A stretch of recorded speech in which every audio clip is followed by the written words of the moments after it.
স্বৈরাচার এরশাদ বিরোধী আন্দোলনে নিহত শহীদ ডক্টর মিলন দিবস উপলক্ষে ডাক্তার মিলনের আত্মাহুতি সকল গণতান্ত্রিক আন্দোলনের অনুপ্রেরণা শীর্ষক আলোচনা সভায় সভাপতিত্ব করেন জাতীয়বাদী প্রচার দলের গাজীপুর মহানগরের আহ্বায়ক অ্যাডভোকেট সিরাজুল ইসলাম। প্রধান অতিথির বক্তব্য রাখেন বিএনপি নির্বাহী কমিটির সদস্য ডাক্তার মাজহারুল আলম। প্রধান বক্তা ছিলেন বাংলাদেশ জাতীয়বাদী প্রচার দলের সিনিয়র যুগ্ম সাধারণ সম্পাদক ওয়াকিদুজ্জামান ডাবলু।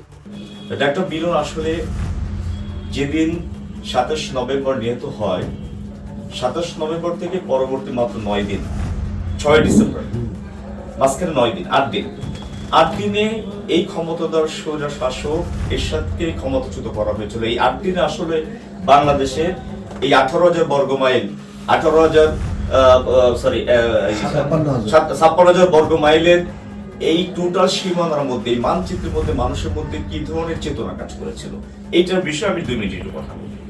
সেজন্য ডাক্তার মিলন মৃত্যুর পরে ঢাকা বিশ্ববিদ্যালয় সহ বাংলাদেশের সমগ্র বিশ্ববিদ্যালয়, স্কুল, কলেজের ছাত্র জনতা, দেখুন আমরা যতগুলো গণ অভ্যুত্থান দেখেছি, এই গণ অভ্যুত্থান গুলোতে কিন্তু রাজনৈতিক নেতারা খুব কম মারা গিয়েছে বিগত দিনে। 1857 থেকে 1947 পর্যন্ত যদি আমরা দেখি, এরপর 69 গণ অভ্যুত্থান, 90 এবং এই লাস্ট 2024।